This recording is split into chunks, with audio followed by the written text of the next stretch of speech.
more tomorrow. That's going to go off the rails real quick. All right. Hi, everybody. Welcome to Willow's Pillow Talk / Nerd Culture. This is our show. For anybody in the audience who's got a birthday today, happy birthday to you!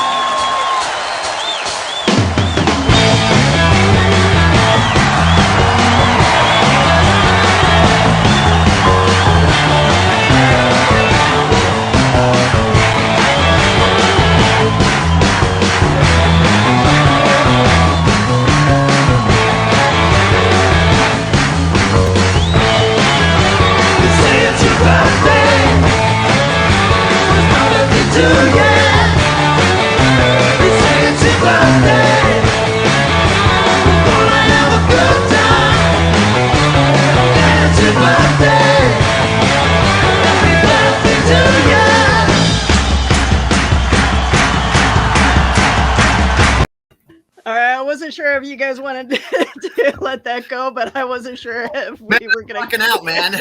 Oh my God. I was planning on doing the best, worst cold opening of a broadcast that I've ever put together in my entire life. And you come in here with these fancy lights, these fancy cameras, all these graphics that we got from the Beatles estate. And I'm thinking to myself, I didn't see that one coming, but I'm very thankful that you played that. Willow, thank you so much. That is one of the best intros to any show on any podcast that I've ever seen or heard in my life. And I haven't listened to the Beatles in a long time, so this was pleasant. Thank you to the Beatles and the ghosts and the spirits of the Beatles who are no longer with us to visit us on the set tonight. That was great. Thank you so much. And happy birthday to you, Willow, my sister from another Happy birthday. Whatever. Yeah, yes. It feels great to be 21 again. And look, we got the teacher who has been here for over 6,000 years to join us for this party. My goodness, I wonder what kinds of wisdom he's going to bestow upon us tonight, Jerome. Welcome to the program. Good evening, ladies and gentlemen. Yeah. And happy belated birthday to you all. Thank you. It feels so good to be 21 again. So Ryan's pushing 30. I'm pushing 40.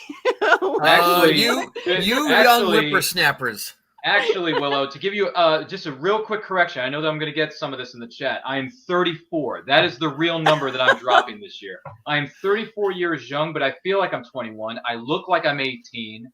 I'm wearing clothes that would probably fit around a 25-year-old, whatever. So, yeah, I'm just enjoying my youth, Willow, because once we hit a certain age, it all goes downhill. And, Jerome, you know a thing or two about that, right? Yeah, as you saw some of my posts today. Listen, enjoy this time, both of you, because there will reach a point like where I'm at, where you look at and you go, damn, retirement's coming up quick. Okay. So, it's going to surprise you how fast that comes up. So enjoy this time. Yeah. Do the stuff you want to do, be with your family, be with your friends. Yeah. That's the experiences you're going to get and enjoy and remember most of life. Items, things, they're going to come and go, but the people in your life stay forever. There's my wisdom. Oh, thank you. Can we just end the show now? Because I don't know how we're going to top that. Because Jerome just dropped $50 million worth of knowledge, and I love it. I absolutely love it. So we got our fans and comments. Hey, Carl. Good to see you. Kyle, good to see you. What's up, Kyle? How you doing, man? Good to see you. Thank you so much, Kyle. We appreciate you. We appreciate all of you who are joining us in the chat, in the comments, whether you're watching us live or if you're watching the replay later on. We appreciate it. Make sure you are sharing this with 400 of your closest friends because they are going to like the way they look after watching this video. I guarantee it. I guarantee it. So I'm glad somebody's liking how they look, because I sure as hell not liking how I look lately. So but I've got this here. Yeah. So we both celebrated our birthdays at work. How was that experience for you, Ryan? Yeah, I was at work at the testing center on my lovely college campus, which just loves to continue doing construction and renovating itself every 2 minutes. So, no, it was great. It was fun. I worked a couple hours. We actually got off work earlier than expected. So I called myself a little bit of a, secret present to myself. I got off work 2 hours early that day. I was very surprised. I'd never thought that would happen, but it did. I looked at my boss. I said, is this some kind of record that we're getting off work at this time? Because I don't think this has ever happened before in the history books of the testing center. Has it, Patrick? He looks at me and he says, you know what? I don't think it has. I think you might be right, Ryan. I'm like, well, I have been here since this place was built, so I should know. But no, it was great. I came home. I got some gifts from my lovely family, my parents, and I got text messages throughout my day, as I'm sure you did, Willow. You're very popular in Canada.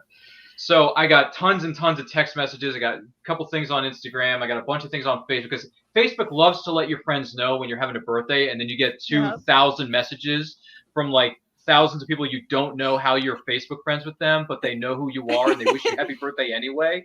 So I think I love reacted to everybody's comment. I just posted I made a post that says, thank you all for the birthday wishes. I really appreciate it, because I didn't want to leave anyone out. That's like winning the best actor at the Oscars and you're thanking everybody, but you don't want to leave anything out. They only give you like 30 seconds on stage. So I'm like, I just want to thank all of you for making this possible, because without you, I would not be here today. Yeah, the problem though is when they start thinking the taxi driver and you know the guy at the local convenience store, you know that's when it gets a little much. Yep. I agree. Thankfully, I did not run into that incident. Well, it was a record for my sister to message me at 10:50 p.m. last night. I was already in bed. That was a lovely time to get a text message, right, Willow? 10:50, right before the 11 o'clock news starts. Hey, at least it wasn't midnight. Hey, listen. You got the message. I got the message. Take that, okay? Listen, as we all get more advanced in our years, you're gonna find that that's a good thing. That family members are sort of going, the BS that we all did as kids and younger doesn't really matter as much anymore. So, and there'll be hands reached out to, say, hey, let's make amends. That's actually a fair point. Willow, my former supervisor at the job I used to work at a radio station, he actually texts me every year to wish me happy birthday. See, there you go. I'm thankful. Steve, if you're watching this, thank you for the birthday wishes. I already texted you. Thank you. But verbally, thanks, Steve. I appreciate it. He's wonderful guy. That was fun working at the radio station, Will. That was a lot of fun when I worked there. My gosh. Yeah, you know what? I have some pretty good memories working at when I was helping out, volunteering, my time at NCI. So yeah, so many good times in a studio at a radio station. There's so many wonderful people, so many quirky personalities, but we get by. But yeah, no, it's yeah, no. You know what, Willow? I'll say this right now, because I know he's watching in the backstage area somewhere in his palatial place in Southern Florida. GW Pomature, Dina, Sage, we're looking at you, fine people. Thank you for bringing us into the HWS Web TV family, because without this, I mean, I don't know what I'd be doing right now. I'd probably be watching the same movie I've been watching for the last 3 weeks, trying to pay back the late fee at Blockbuster. It's just... I got to say, not only to them, but also and on my side of the world, the Mark B. Lee Entertainment section. Without the Mark and Rose, and you guys, it's also, I just, I don't want you to think I'm leaving you out, but I went through some rough times last year because I was unemployed. People such as yourself and everybody else in these two things, they got me through some rough times, and I want to say thanks also. See, that's just it. Like, I love my internet friends. Like, yeah, we don't like friends in real life. We like our internet I adore you all. The moment I see you, you better be prepared for a big old bear hug from me. Okay, I don't care if you don't want it or not. It's gonna happen. You too, Ryan. I'm hugging you too. I know. We listen, Jerome. We come from a hugging family, my family and I. So yeah, I'll give everybody hugs, whether it's Willow or our other members of the crew down in Florida. It doesn't matter. Garrett, as much as I don't like it when you talk for more than 30 seconds, I'm going to go to you at your studio in Southern Florida, the beautiful place in Southern Florida. I'm going to give you the nicest bear hug you've ever had. I'm just going to say thank you. And then I'm just going to walk away, because if I don't walk away fast enough, Garrett's going to hold my attention for more than 5 minutes, and that's a bad sign. You don't want to hold my attention for more than 5 minutes, because if you do, I'm never going to want to leave. With Garrett, we're going to have to go there at 8 a.m. And it'll be like a 12-hour conversation. It'll be a party, 12-hour live stream at that house. That's what we should do. Yeah. It'll be a party. We should. That was a big party in South I got the Florida. beers. Do it. Oh, absolutely. I got the beers, so let's go. Yeah, bring that 12-pack, Jerome. Hey, I just want to make this announcement. Anybody looking for me on Saturday? I finally got off from work. Yay! I will be up in West Lebanon, New Hampshire, at the Upper Valley Comic Con. Oh, nice. Finally, you know how many Comic Cons I missed this year?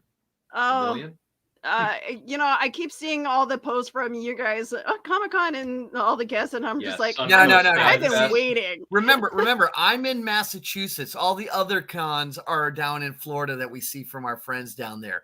It's a few thousand miles for me, a couple thousand. Yeah. So I've been working for the last 10 weeks. Ryan, you're gonna love this. I've been working 6 days a week, 10-hour days. Oh, yeah, that's a lot. So yeah, I'm a little punchy. Yeah.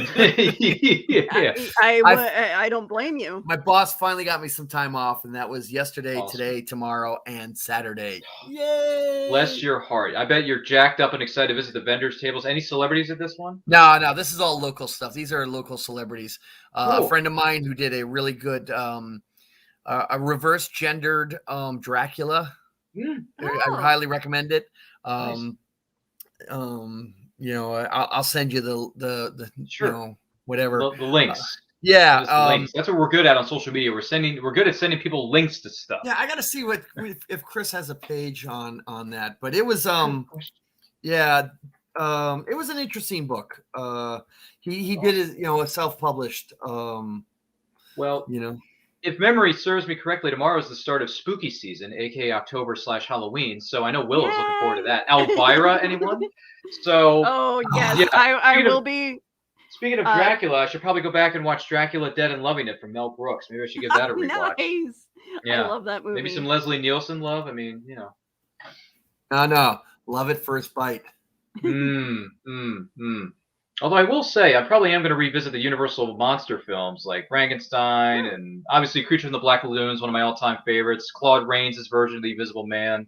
Phantom of the Opera, I love that one too. But man, some good classic films out there to watch for spooky season. Even though I'm not a big Halloween fan, but I'll allow what is it called? It's The Great Pumpkin, Charlie Brown. That's a great family little special right there for you. Okay.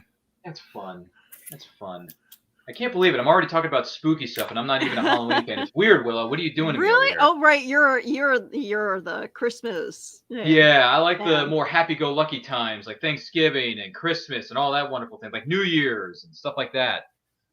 See, I would like it more if I actually had a stable family. Yeah.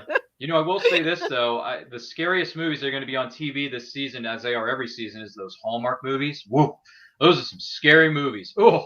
All the same movies played by the same people. You my wife watches those religiously almost. I know. How do you think I feel when my mom puts them on the TV every day? I come downstairs, eat my Honey Nut Cheerios. She's like, I'm watching the Fall Harvest marathon. You want to watch it with me? No, Mom, I don't, because they're all the exact same movie.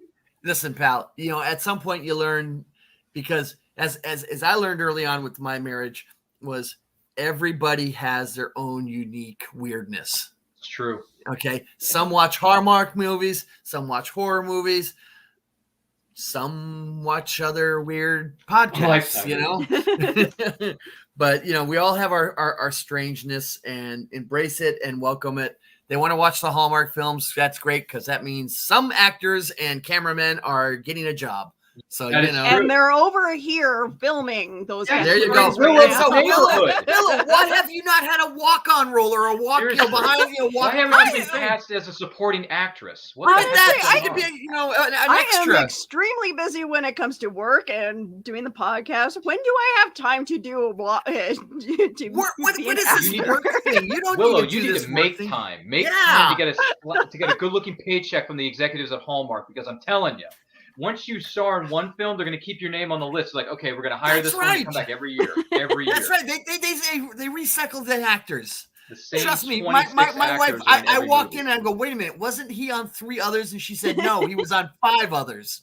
Okay, so we believe in you, Willow. You can do it. I do need to expand my IMDb page. Well, doing the Hallmark movies. I'm just happy I have one. Okay, I have an IMDb page too. I'm happy to have one myself. If they ever cast me in a Hallmark movie, would I actually do it? Depending on who the main cast is, probably. Like if it's Aaron Cahill, I'm a big Aaron Cahill fan. So I'll do I it gotta if she's update in my it. page. If 'Cause Danica I'm actually- McKellar is in it, I'll be in it with her because Danica I'm in an McKellar was actual Winnie film. Cooper. So I'm in an actual film. Credits and everything. Oh wow. also Yeah. Which one? spectacular. I gotta find the title. It's been a while since I've looked at it. Someone's got to Google this. All right. Um, So here's the graphic novel title. I'm sending it to you guys in the private chat. Okay. Okay. There it is. There it is. Okay, I that's the see it. graphic novel that Chris wrote. I'm Wow. gonna give him a shameless plug because it's Halloween season. Well, It's called tomorrow it is, but go Vlada, a ahead. Dracula Tale. It's self-published. My friend Chris Demend wrote it. I've pushed it a couple of times on my Facebook page, but there you go. That's the shameless plug. Okay. Sorry, I just noticed Don Holyfield is with us in the chat. He just dropped something that's quite funny. Oh my god. Oh, yeah, boy. no. I understand what he's saying. Yeah, like my wife's British shows, 50 actors over the past 50 years. Laugh out loud. No. Hey, listen, I could go back to the 1960s and show you the exact same actor showing up 3 times in the same show as 3 different characters. Wow. Oh yeah, it's not aware. hysterical. Something. I was not aware of this. Here's a fun fact for us, you and I, as being birthday kiddos here this week, Willow. I didn't know this until my friend posted it. A really good author known as Bobby Nash, who, if you don't know who he is, go to bobbynash.com. Check out his crime fiction books. He is one of the nicest, most chatty Cathys on the planet Earth, but he's one of the better chatty Cathys. So if you're in a room with him for more than 2 minutes, you're going to want to stay for 2 hours because this guy is smart, knows his stuff. Bobby Nash posted something that this week was the anniversary of the premiere of Star Trek The Next Generation premiered on September the 28th of 1987, Jerome. Yep. And when I saw that, I was like, wow, I was born on the exact same day, the exact same year, on the exact same time. And I looked at Bobby and I said, Bobby, must be fate. Engage. Because I love Picard. So there you go. More fun facts for you lovely audiences watching at home. So at that, do you know what happened during that premiere? It was called Encounter at Farpoint, if I remember correctly. Yeah, but it was interrupted. It was? What was it interrupted by? Well, for those of you old enough to remember, baby Jessica was stuck in a well. And they rescued her during when that happened. And it interrupted the broadcast of Next Generation. Wow. Yeah, this little baby had fallen down this well because the plywood that was on it had basically shifted, and she crawled across the yard and in she went. Interesting. So look up that one. That'll okay. be I sort of remember that from my childhood, but yeah. So yeah, but that was a big deal when that happened. Wow. And so that's why Encounter at Farpoint got interrupted. Wow, way to not only present us with another fun fact, but also bring down the mood of happiness to sadness. Oh no! The happiness was the baby got rescued. Oh, okay, all right. I was gonna say, did this have a happy ending? Yes, it had an incredibly happy ending. Hey, Illy is here. Oh my gosh, Illy! It has been a hot minute since we talked to each other. How do you think they found out about it, Illy? Come on. Where was Lassie when they needed her? That's a good point. Illy fell down to the well. That's a good point. Wait a minute, Lassie, isn't this the 5th time he's done it? Let's let him sit for a while. Yeah, I got to go back and watch an episode or 2 of the original Lassie. My gosh. God. The black and white Lassie. Oh, God. I should look that up. I don't know. We had a Canadian version of Lassie called The Littlest Hobo. Really? I know that one. That one. No, I've actually seen that one. I don't know. It's I tough lived in to Canada say for a while. Who was better? Who was a better show dog? Lassie, Littlest Hobo, or Benji? Benji was the one that got the bigger press in the 70s. That was Benji, yeah. Yeah, Benji. Man, after a while, Benji was everywhere. You hated that dog. Okay? You really, after a while, hated that mutt. Gee willikers. Oh, Illy says she's seen the Littlest Hobo. There you go. And don't forget there was Rin Tin Tin. Oh, right. He was a part of the cavalry out west. Wow. Wow.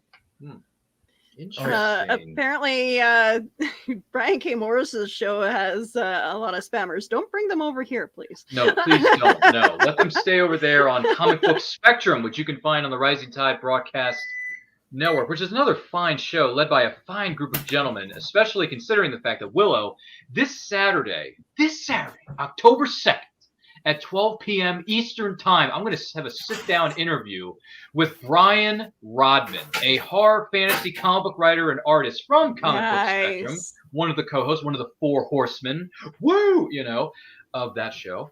On my show, Saturday at noon Eastern, check it out. Drop your questions in the comments during that live show, because I think Brian is going to love to hear your questions. I feel like Brian and I are around the same age, because he has a TMNT 1990s movie poster on his back wall, like over here. And I'm thinking to myself, first of all, Brian Rodman, that's Bossa Nova. Second of all, that's Cowabunga. And thirdly, you and I need to talk, because that movie had a big influence on my life. It was one of the first movies I remember watching as an itty-bitty little wee lad. And I can quote that movie word for word, back to front, front to back. Willow, I don't know about you, but that movie is just, it's radical. I love that film. It never gets old for me. I can rewatch it a billion times. Which film? I'm sorry, I missed that. I'm in the middle of putting my daughter to bed. Good night. Darn it. Darn it. I forgot her name. It's killing me. What's her name? The daughter. What's your daughter's name? Gwendolyn. Gwen. Yes, Gwendolyn. Yes. Gwendolyn, good night. Have a good one. Enjoy your weekend. She's brushing her teeth now like a good little 8-year-old. That is just... Anyway, what's this film? What's this film, Ryan? Yeah, well, I'm interviewing Brian Rodman, a horror and fantasy comic writer from Comic Book Spectrum, another friend of Brian K. Morris, because apparently Brian K. Morris knows everybody. Yeah. And we're going to have an interview at noon Saturday on my show, and I quote, which is on the Nerd Culture YouTube channel, simply at It's Nerd Culture. Make sure you like, comment, subscribe, do all that wonderful stuff called plug. Brian has a poster of a movie on his back wall, and I can see it in the studio. It's from Teenage Mutant Ninja Turtles, the first one, 1990, and I said, Brian, you and I may be cut from the same cloth, because I love that movie. I like it a lot. So the Turtles? Love the Ninja Turtles movie. Love that movie. Love that movie. Love it to pieces. So much so. Like a month ago, they were showing like all three. They showed all three of them on TV. Something like that. I don't know, but I did not interview. I had a conversation with one of the suit actors. He played the character of Keno in the second one, Ernie Reyes Jr. I met him at a convention. Very nice man. Had him sign a print of him and Raphael from Ninja Turtles 2, The Secret of the Use. Oh, it's so sweet. Yeah, he was a nice guy too. So this just came across the wire. Uh-oh. No. It appears that Miss Johannes and Scarlett there has settled, and her and Disney have settled the lawsuit. Which I figured they would. Oh, they would. Of course they would. Money's involved. It's Disney. It's Disney. Yeah. So okay, all right. Well, happy to hear that matter has been, put to bed. Does that mean that she'll be doing more Marvel films? No. Oh no. They killed off. Remember, they killed off her character. Sorry, spoiler. You ever see that little indie film called Endgame that was seen by like 3 billion people? Yeah, it's kind of important. No. Well, she might do more Disney films, not Marvel films, but Disney films. But let's put it this way: after that, she doesn't have to do anything more. She's butt loaded now. I don't think she had to do it to a certain degree.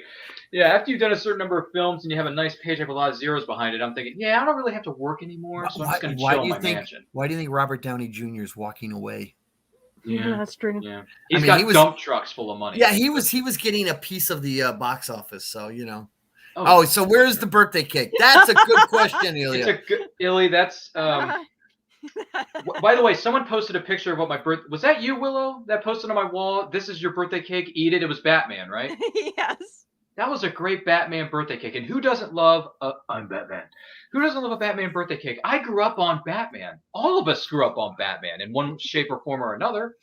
I got no problems with that. I'm Batman. It says, I baked you a cake, and underneath it's Alfred baked you a cake. Yeah. Well, Alfred. That is true. That is how it would be done, Yeah, Alfred, first try. Batman's got many talents. Baked cooking is not one of them. Yeah, he walks into the Batcave. Maybe a microwave. Iron Man sucks. I could see Batman in the Batcave eating a Hot Pocket. The question is, what flavor of Hot Pockets is he going to eat? Oh, he's a pepperoni cheese guy. You know that. Is he? Oh yeah. Okay. Okay. Yeah, you That's can fair. tell that. He's not an Does anyone else- anchovies kind of guy, you know. If anyone else thinks differently, let us know in the comments. It's a great question for our lovely audience. What do you think the kind of Hot Pockets or the kind of food that the Dark Knight snacks on at 12 o'clock in the morning? Oh yeah. I'm curious.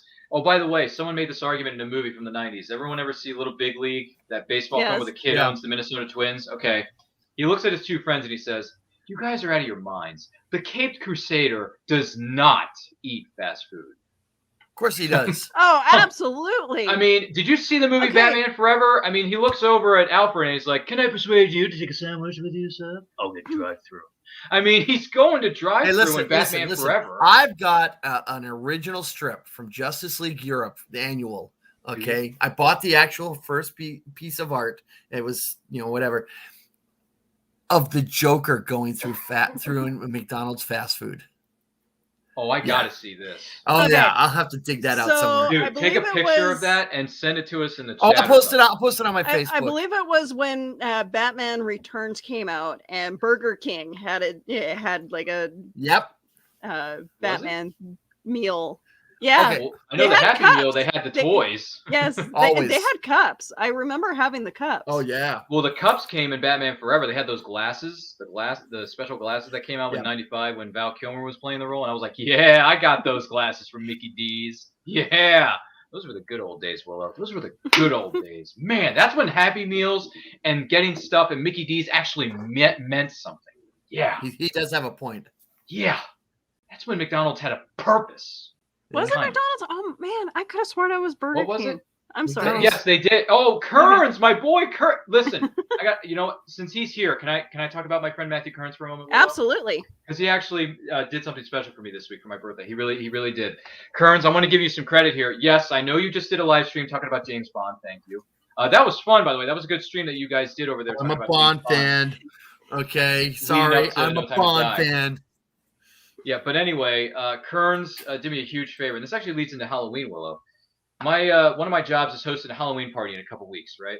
So I figured if I'm going to dress up for this thing, I want to look the part. I want to look good. I want to look styling and profile. So what did I do? I said I'm going to put out a new cosplay. My idea was, do you think I could pull this off, my Facebook friends? And they all said to me, yes, do it, go for it, get the outfit, put it together, do it. So a friend of mine who lives in the great state of Pennsylvania, lovely state, got me the red vest that Marty McFly wears in Back to the Future. So he got me that. He's shipping it to me ASAP. And then Kearns, I got to give you credit, man. I said on Facebook this morning, I said, does anyone know where I can get the striped shirt that he wears or the blue denim jacket, Willow? You know what I'm talking about? Yeah. And almost immediately, Kearns comes into my comments on my Facebook picture of Marty McFly, and he says, here's a link to where you can get the shirt. Here's a link to where you can get the jacket. Done. And I said, thank you for doing all the work for me. So I just clicked on the links, bought the shirts and the jackets in my respective size, Willow, because you got to get the right pieces of the outfit in the right size, Yes, you right? do. Everything counts.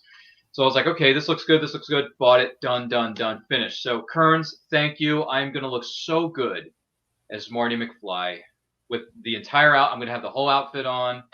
I'm going to, I already Nice. have the hair for it. I already look like I'm 17.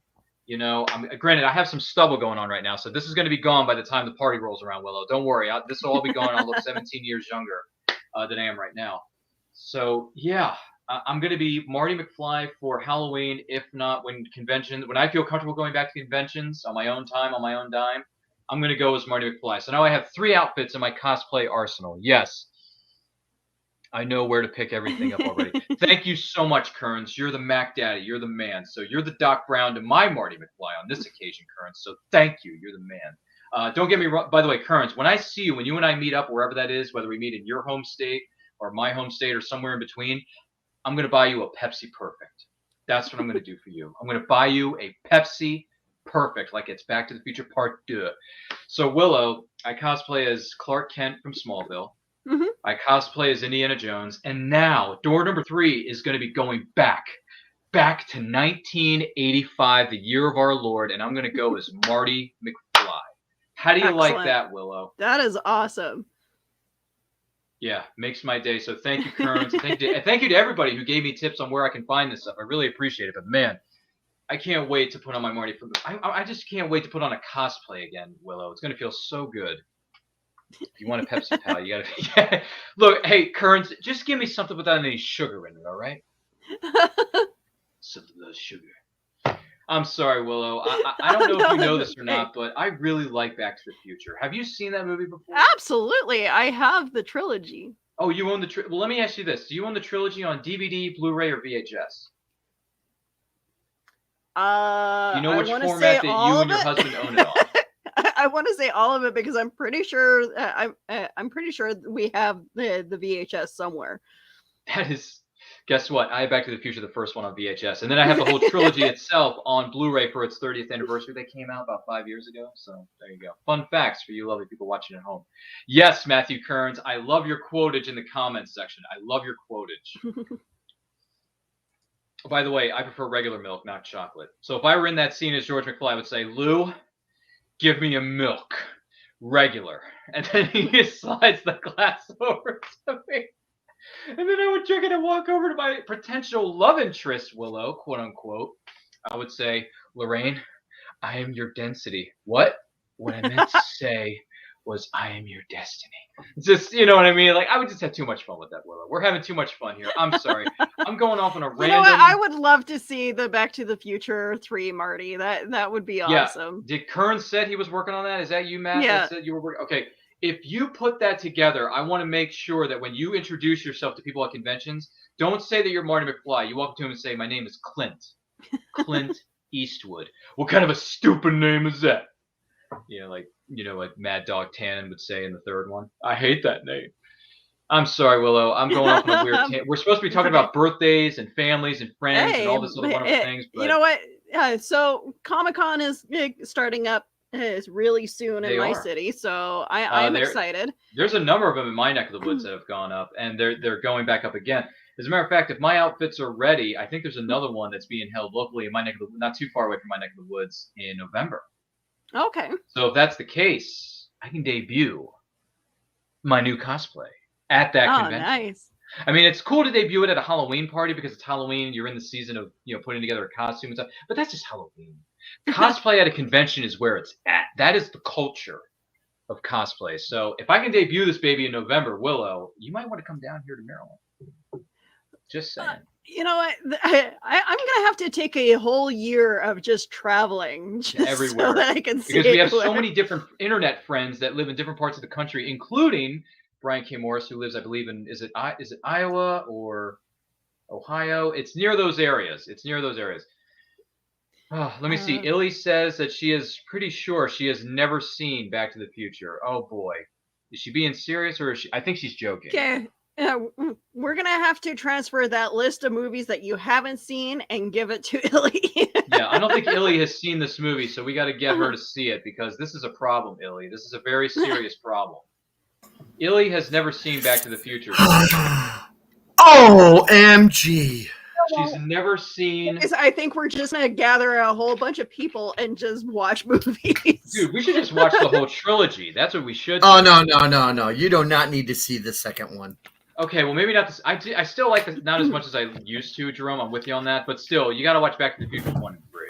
You got to watch at least one. Well, 1 definitely, but 3 is fun as well. I like a Western. So what is she saying now? The good thing about my convention is everybody has to have be COVID tested or well, I think we're all supposed to be show our vaccine passports and be fully vaccinated. So that's the good thing. So I get to go. Yeah. We hope you enjoy yourself at your next convention, wherever that may be. Yeah, Jerome, I was just telling the lovely 2 million people who are watching us at home right now that I'm putting together a new cosplay of Marty McFly from Back to the Future. I saw that post. Yeah, my friend got me the vest. I got the denim jacket today. I got the striped shirt that he wears in the movie too today. So I can't wait to debut that thing. Hopefully I can debut at my Halloween party at one of my jobs later this month. Oh, that'd be nice. Make sure you get a skateboard. I used to have one, but I think I got rid of it. But I can always go to my brother's house because I have a niece and a nephew that have a lot of toys, and I'm sure one of them includes a skateboard. So I can always borrow that from my buddy. What's my nephew, Tommy? I think Tommy has like 2 or 3 skateboards, actually. So I can just go to his house and borrow one of his. This is the beauty of having a niece and a nephew. They can hook you up with some stuff that you may be missing from your cosplay outfit. So how's your guitar playing? It's pretty good. I think it's pretty stellar. Remember, everything has to be set to 11. That's right. Everyone has to be set to 11. By the way, know that reference? Yes, I do. I've just never seen the movie. Dude. I know what it is, but I've never seen the movie. You're so much going to see 70s and 80s all over that. That's true. That's true. That's true. But yeah, no, if I bring a guitar with me, I got to make sure I don't, turn it up all the way. There's a slight possibility of overload. Yeah, I'll keep that in mind. Yes, Ilya, there is, and it's in the third film. Did he? Let me see. Blazer 71. Oh my gosh, is there a time traveling? Good Lord. Listen, Ilya, to really be a true fan, you also have to watch the Saturday morning cartoon. Oh, Back to the Future? Wow. I did watch reruns of that as a kid. There you go. I did. Ryan, you're a true fan. I have seen the reruns of the animated series. I remember watching a few of them when I was a Yes, Matthew, you are correct. Yeah, it was in the animated series. So we talked about that on my show, Saturday morning cartoons, 9:00 Saturday mornings, Eastern time. I learned so much. There's a lot I can learn from that show. Honestly, I really can. By the way, isn't there a new episode dropping this weekend? Yes, there is. 30 years ago. 30 years ago was 1991. Mm-hmm. Some great cartoons from the 90s premiered then. Okay. And we have a show next week or this Friday coming up. Not tomorrow, week from tomorrow. Classic Television Smackdown. Ooh. And again, I learned so much from that show. Yeah. Too. I missed last week's show about the prisoner, and if you haven't seen it, I highly recommend you go watch the show that Mark and Rose did with their guest, whose name currently escapes me. They did it on this classic 1960s show called The Prisoner. Absolutely blows your mind.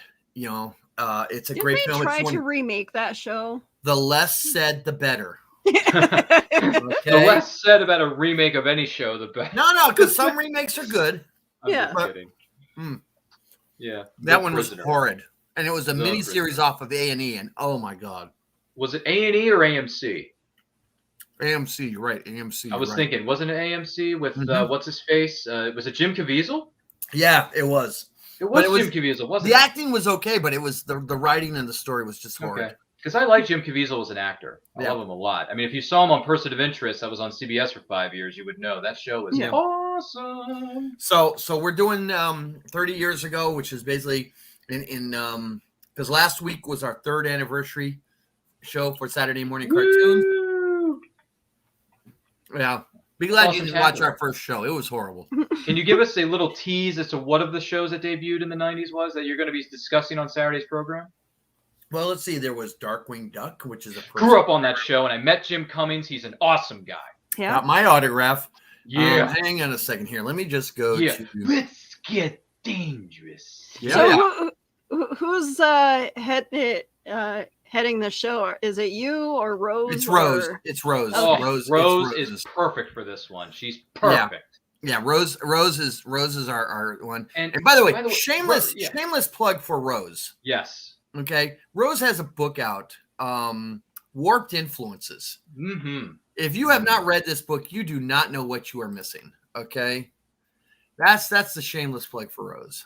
Rose is an awesome-tacular person, in my humble opinion. So. All right. So what do we got here? 30 years ago. There's a lot of stuff that went down in 91. Doug. Yes.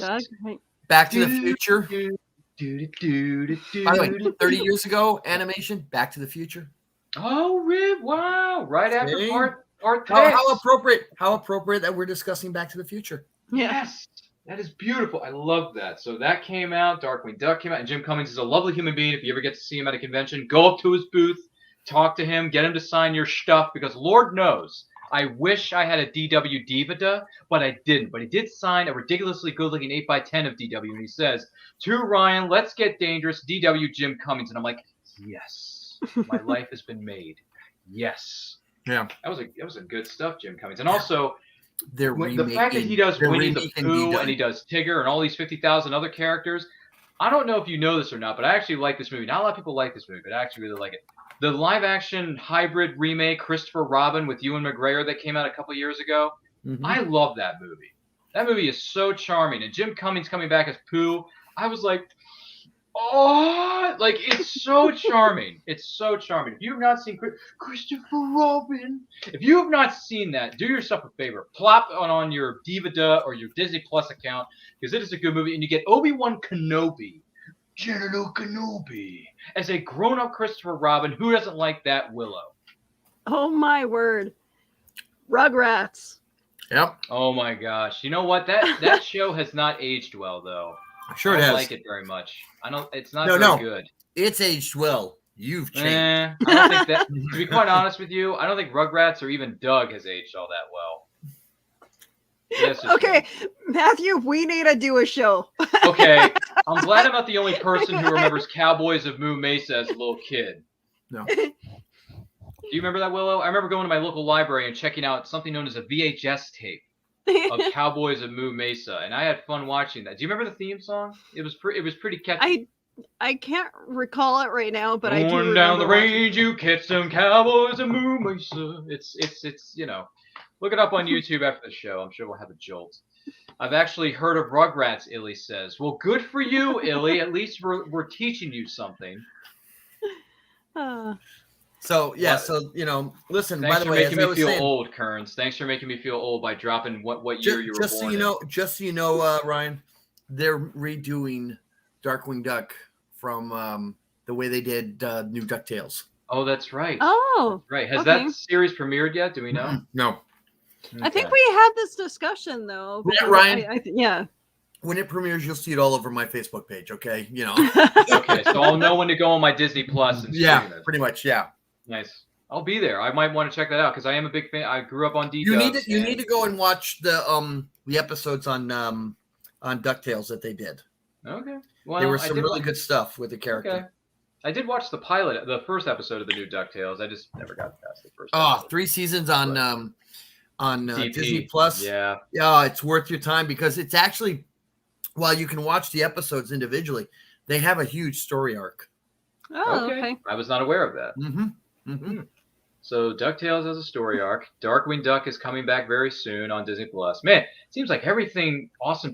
A lot of things that are awesome tackler on Disney Plus coming out in the next The couple months. 90s, like I swear, I think Disney owned the 90s for cartoons. You know what I wish would come back? They were That close hasn't come back between them yet, and though. Fox.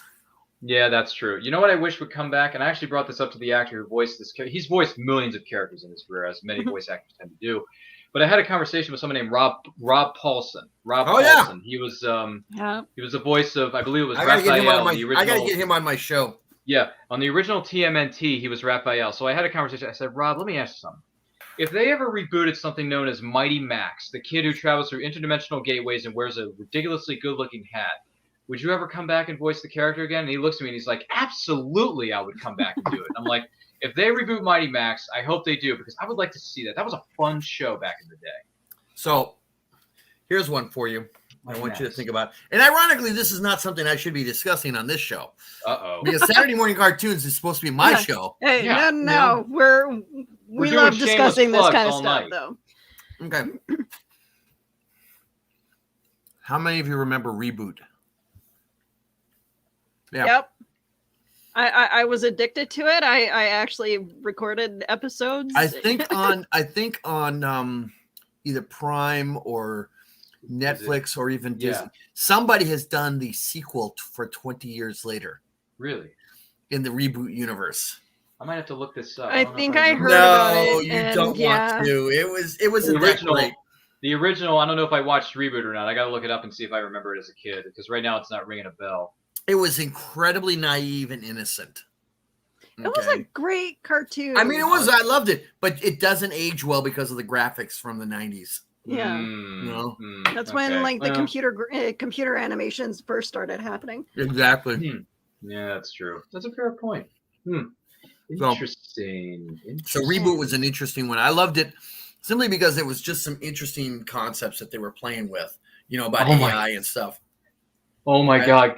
Kearns just dropped in the chat. Also, James Bond Jr. came out in 91. Oh That's my true. God. That is true. That is true. Ooh. That almost sounds as bad as the movie they made like 20 years later called Ace Ventura Jr. or Ace Ventura's Son, whatever it was called. That was whack. That wasn't that. Sorry, I'm eating my dinner. It's okay. It's dinner time all around the world anyway, and it's 5 o'clock somewhere, Willow. So if you need to take a sip of, it wasn't Son of Ace Ventura. It was the Son of the Mask. Well, yeah, but they also did an Ace Ventura Jr. film too. Not that I'm aware of, but I'll look it up. I remember. I will look it up just so I can see how horrible it was. It was there. Ace Ventura Jr. is in the books. It's in the books. It's real. Son of the Mask, I do remember because that was a question on the movie Trivia Schmodown. Oh my God, he is right. 2009. Yes, thank you. Yeah, if you haven't seen the movie Trivia Schmodown, 3.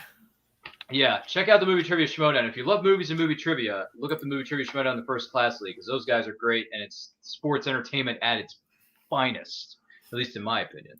This was a made-for-television film.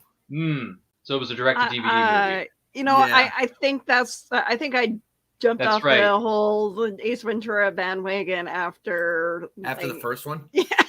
Look, I like the second one, but the first, nothing holds a candle to the first one.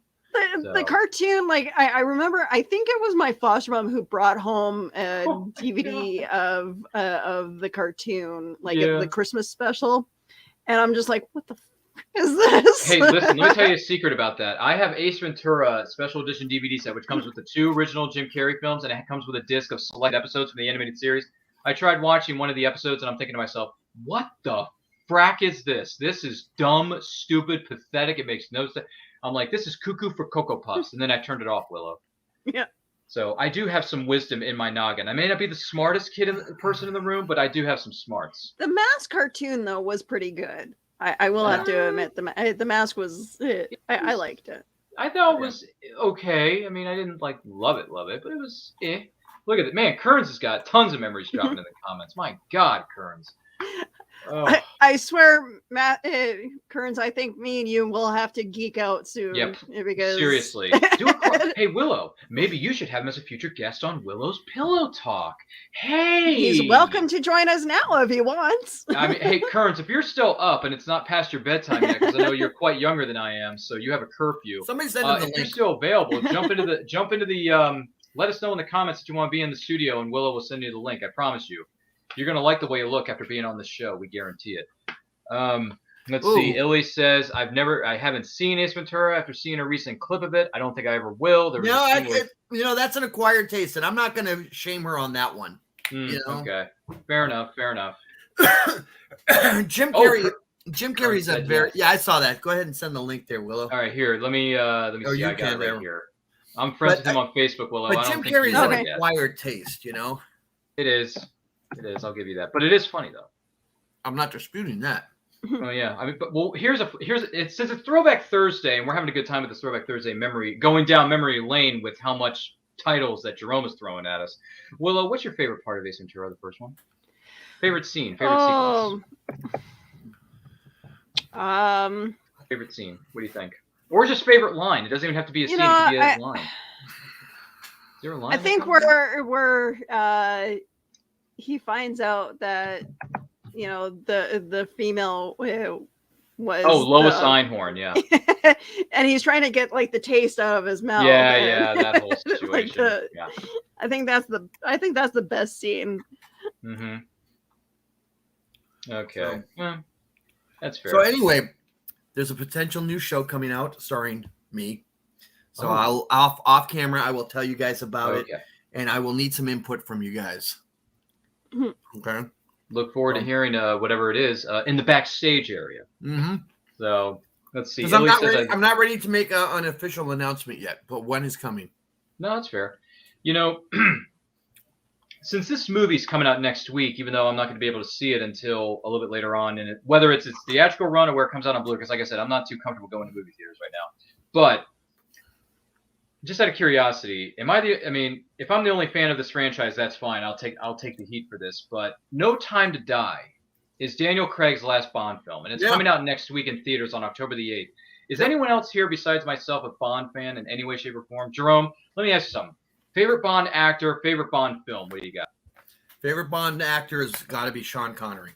Okay, the original set the standard for everything. Guy came back in the 80s, basically as an ancient old guy and still managed to pull it off and Never Say Never Again with Kim Cattrall. Kim Basinger, too. Kim Basinger, I mean, yeah. I mean, he still managed to pull it off. Okay. My favorite Bond film has got to be Goldfinger. Okay. Goldfinger. Yeah, but if you look at Goldfinger, Goldfinger has a couple of things that are really strong that go for it. So first off, we don't have Spectre as a villain. Okay. We also have this is the first real gadgets. Where you have a lot of gadgets. Okay. Oh, dear Lord, Ilya. Ilya has never seen a James Bond film. And by the way, before Jerome continues, I just want to do a quick sidebar here, Jerome. Sorry to interrupt you. Yeah, go for Ladies it. and gentlemen, join us in the studio tonight is a very special guest. He's got the handbook to prove it. There it is. Wow. Yeah. No one's going to read My Life magazine. Anyway, listen, Matt Kearns is here. He is joining us from Take 3 Productions. Matthew Kearns, welcome to the program. Thanks for being with us to celebrate Willow and I's birthdays, as well as meet Jerome Connor, a.k.a. the sage of all sages. He knows a thing or two because he's been around this earth for a thing or two. So, Kearns, how are you this evening? Thanks for joining us. What's up in your neck of the woods? Doing well. Not much of anything. My mommy gave me an extension on my bedtime because well, we thank her for that. Thanks for being with us. I'm 24 for crying out loud. I don't have a bedtime. I know. Dude, I'm messing with you. But just for all I know of what you watching VHS us, is. I had a VHS player. Listen, for all of you watching at home, can you let the viewer know who you are, what your deal is, and if you host a podcast, why don't you go ahead and tell us about it? What my deal is? I don't need to think of too much it's time. It's International Podcast Day, so talk about your podcast. I do a couple things on the YouTubes over on Take 3 Productions. I host a couple of shows. I host a podcast called the Fandom Podcast, where me and a guest we take a topic and we kind of just talk all things on it. Ryan was my first guest last year. We talked about Superman. I also host a show over there called Second Look, where I take a movie that a lot of people don't like and I talk about why I like it. I've done episodes on the Star Wars prequels, Batman Forever. And my most recent episode was on The Hunt for Red October. Talking about Sean Connery. Yeah. So, a lot of people hate that film. I could have sworn there were a lot of people that liked it. It's more just under talked about. Like when people talk about Jack Ryan, I feel like that movie's been kind of forgotten about. I feel like, with the Amazon series, a lot of people because of John like Krasinski, that. Yeah. And I feel like most people, when they think of movies, it's Harrison Ford, which I love. But Alec Baldwin was my favorite Jack Ryan, so I was like, I want to talk about why. Literally, I made the video. Got nonsense there. Yeah, I do recommend though on The Hunt for Red October. It's one of those that I recommend that you go and read the book because there is a lot of the technical side. Yeah, my favorite part of the book is what they did with the movie. Yeah. Oh, I'm sorry. Yeah, there was a raid. There was a raid with A-10s on a Russian carrier in the book that was really good, and the way they described it was very worth your time to read the book. I think, however, because I the Jack Ryan books are some of my favorite books of all time. I think, however, the climax was handled better in the movie because they condensed everything happening at the same time. Instead of in the book, everything's in sequence. I felt like it was a lot more tension built when it was all at the same time. And also in the book, you don't get Alec Baldwin impersonating Sean Connery. That's the great moment when he's like, be careful, Ryan. A lot of stuff here doesn't relax well the bullets. Yeah. Yeah. So that's Baldwin in that. But the funny thing about this film was Baldwin was set to basically become the next big franchise. Okay. Well, because do you know who the producer originally wanted to be Jack Ryan? No, who's that? He wanted Kevin Costner, but Costner would have been horrible. Kevin Costner decided to make this little movie called Dances with Wolves. Yeah. Instead. So they went, so our big star doesn't want to do it, so let's make a star because Alec Baldwin was a nobody. No, he wasn't. He was horrible. Here's the thing. Opera actor. But here's the thing, though, is he was set up for the next one, which was Patriot Games. Yep. And he declined it. Do you know why he declined it? Because he was doing Cat on a Hot Tin Roof on Broadway. It wasn't in Broadway. It was in L.A., but he still was doing it, and he was doing it with his future wife. No. He met her on the movie set of a film that they were doing together. That's where they was. It was I can't think of her name. She's won 1 million Oscars. French Lieutenant's Woman, Silkwood. Who are we thinking of now? The actress. But which actress? I missed something because I had to take a commercial break. No, she's won a lot of Oscars. Yeah. Hang on a second. Whose wife is this? No, it wasn't a wife. Baldwin. It wasn't his. No, Alec Baldwin's co-star in Cat. Is it? God.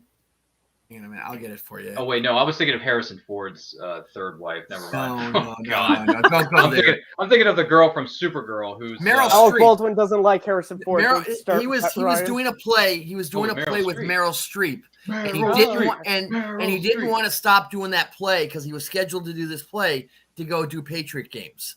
And then the head of Paramount suggested Harrison Ford, and they were like, "Pretty good idea." Sure, why not? He's finished playing Indiana Jones 3 years earlier. Why not? Yeah, and I love Harrison Ford's my favorite actor. So obviously, I love his Jack Ryan in Patriot Games. I was just gonna say, like, wasn't that one of his best movies? Yeah, it depends on who you ask. I call it one of his best. Depends upon who you ask.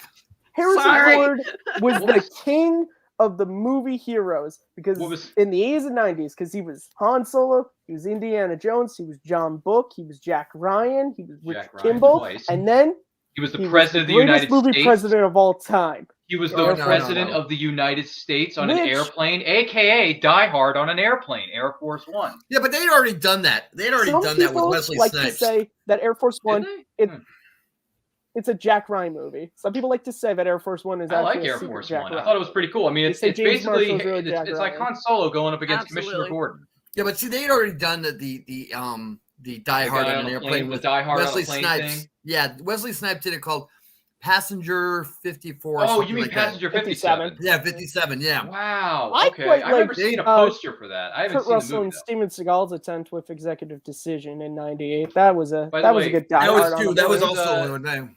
What was Harrison Ford's second movie as Jack Ryan? It was Patriot Games. What was the other one? Clear and Present Danger. Yeah, see, Clear and Present Danger is nowhere near as good as Patriot Games. Hey guys, I think we said Rose's name too much. Hey, Rose. Rose is here.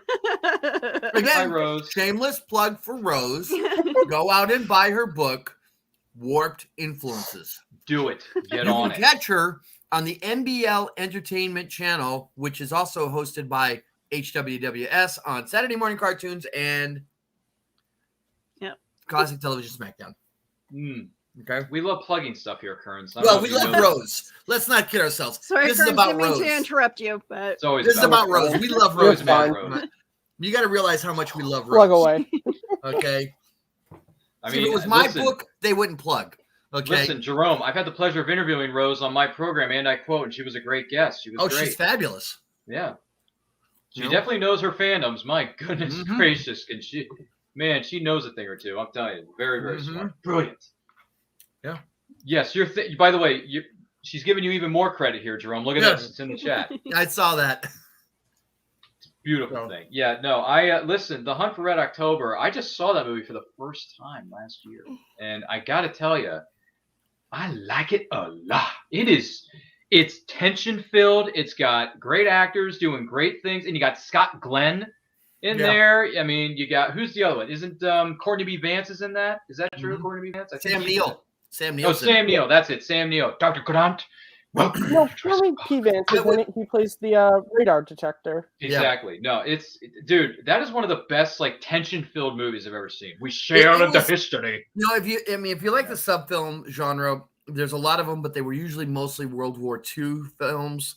U-571? Well, yeah, but I'm thinking further back. If you go to things like,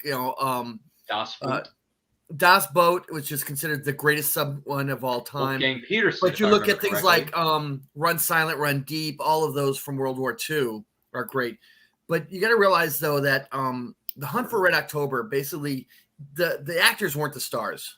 The boats were the stars in that thing. Okay, the way if you watch it, the way it's shot, those boats were the stars. Okay, You know? fair enough. It's a good film. Mm-hmm. One of my new favorites that I watched during the course of the the pandemic. So good stuff. Man, I don't know. Where do we go from here, Willow? Man, my gosh, there's so many topics. Oh, well, here's one. Did anyone? It hasn't happened. This hasn't been released yet. This is just a tease. I'm sorry. I know no one likes teasers for anything, but I'm just saying. Has anyone seen the teaser poster for the Book of Boba Fett dropping in December on Disney Plus? Yeah, Anyone seen that? I have. Does that not look ridiculously good looking? I am so jacked up to see a dad bod Boba Fett lay the smackdown on the criminal underworld's candy keister, Kearns. Listen, man, we've already had a superhero with a dad bod. That's true, but I want to see Boba Fett though. Thor as a dad bod means now I can cosplay now at cons. Okay, I'm just gonna walk around with that big hammer or the axe, just put the robe on. I'm ready to go. Yeah. Why don't you pick up Stormbreaker and walk through the con floor, and everyone's looking at you like, is that Bro Thor or is that Thomas Carter Rochester 30 years later? Before they thought they would think I was, the Big Lebowski. Now it's Thor because I'm carrying the hammer, Okay, so there you go. Lebowski? But I love how they did that in the film, kind of like an homage to. It's literally an homage to the Big Lebowski. It literally is. So now I can cosplay a superhero. I'm feeling great here. I'm feeling the love from Marvel. Do you have? Well, I know you're not a big fan of this particular item, but I'm just curious. Do you have the Bro Thor Funko Pop in your collection? No. All right. Well, if you ever feel like dropping one in your collection, feel free to add that because that could be your new spirit animal. Matt, does he tell you to buy Funko Pops too? No, I don't. He doesn't. I don't collect Funko Pops, so. No, I don't. I only have a few. I don't have a lot. I have a few, but not a whole lot. No. Person to talk to about Funko Pops is Rose. No. What? Rose collects them. Rose collects them, but she collects them a lot. Who's the person to talk to then? Well, Willow here is a co-host on their show. Oh yeah, Brian. Oh yeah, the guy who won't shut up about how many Funko Pops he has in his collection. Thank you. And he's also the guy who won't stop yapping about how many 4Ks Blu-rays that he buys every single week. Kearns, you would like this. Yeah, but you know what? We love them both. We love them both for different reasons. I, on the other hand, don't really like Brian that much anymore. But he buys all these 4Ks and all these Funko Pops, and he's shoving them in my Facebook Messenger box every day. And I'm like, Brian, I got 3 words for you. Get a life and sell all your Funko Pops so your wife can be happy. Happy wife, happy life, Brian. Just saying. But he never listens to me. He never takes my advice. Hey, I made money off him, so I can't really complain. I mean, look at Rose. Rose just told us in the chat she has a few hundred of these things roaming around her house. Which, by the way, she's referring to Funko Pops, just in case anyone's trying to keep up here. I sold Brian 2 of my Funko Pops out of my collection because I don't do anything have room for with them anymore because you and your hubby collect so many other things. Doesn't your hubby like Legos? Yes, he does. Yeah, he likes Legos. So there's lots of Legos laying around the house, and I'm like, I don't know if I can handle this. There's too many. I can't walk in their house, man. I'm a dad, okay? So as a dad, if I walk into there, I'm guaranteed to step on a Lego. Yeah. Okay. Well, actually, he's pretty good at keeping his Lego stuff all in. Does he put them in the boxes that they originally came in, or does he keep them in storage containers like toast? We have a couple storage containers. We do have a couple of the boxes. His castle stuff, on the other hand, we've been trying to we have them in our cabinets right now. Rose. I'm excited for the Book of Boba Fett 2, and you got a Boba Fett pop. Guess what, Rose? I got the Boba Fett Mandalorian pop too. I'm currently on a pre-order for a pop. I'm waiting for Classic Hawkeye. Ooh, number 914. I'm waiting for it. It comes on my birthday. It's going to be delivered on my birthday. So it's going to be delivered on your 21st birthday. That is awesome. Yeah, 21st birthdays times 2 plus a few more. So,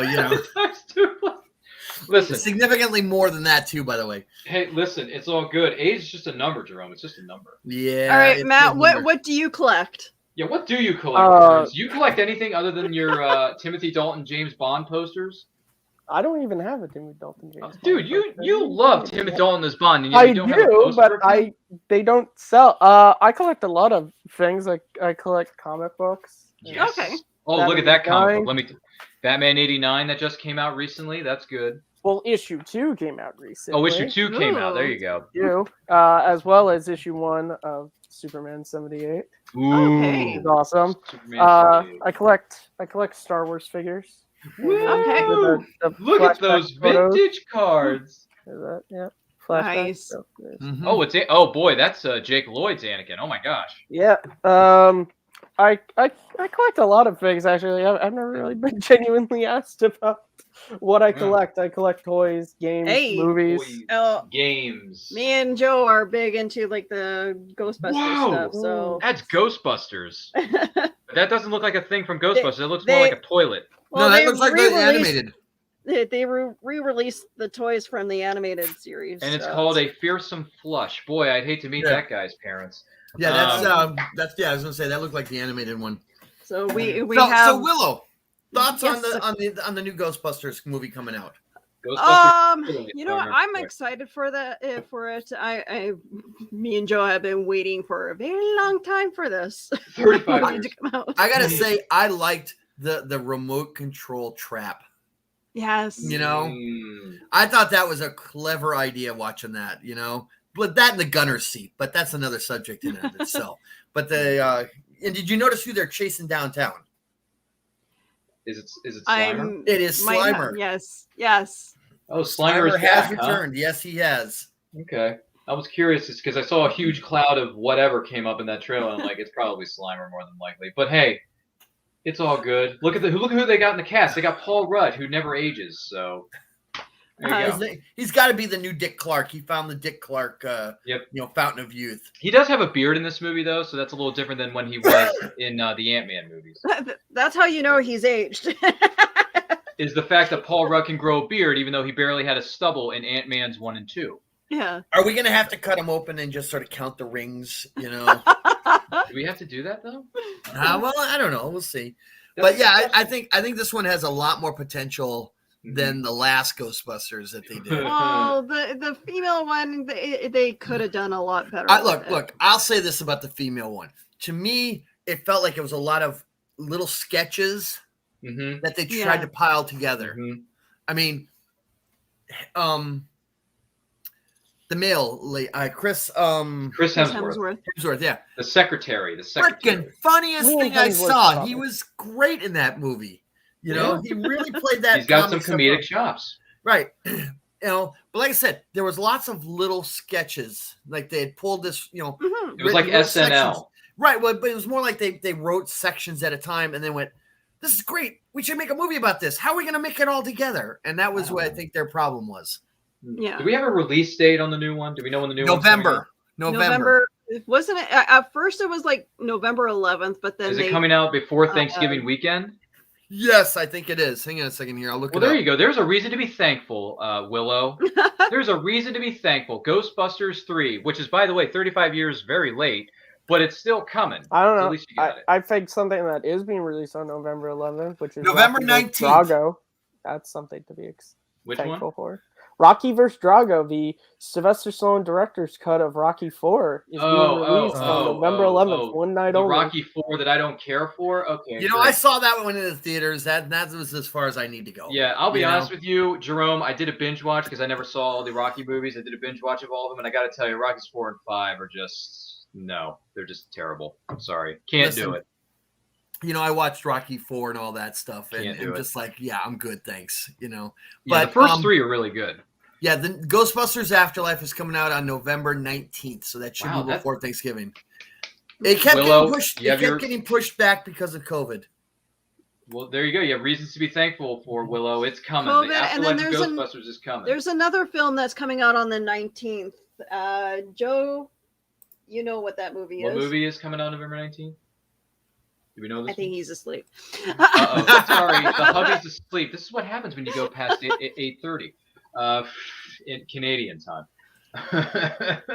Gee, God. Oh, my God. You know, I did something I shouldn't have done. I'm going to take pictures of this. I'm going to post them on Facebook later this week.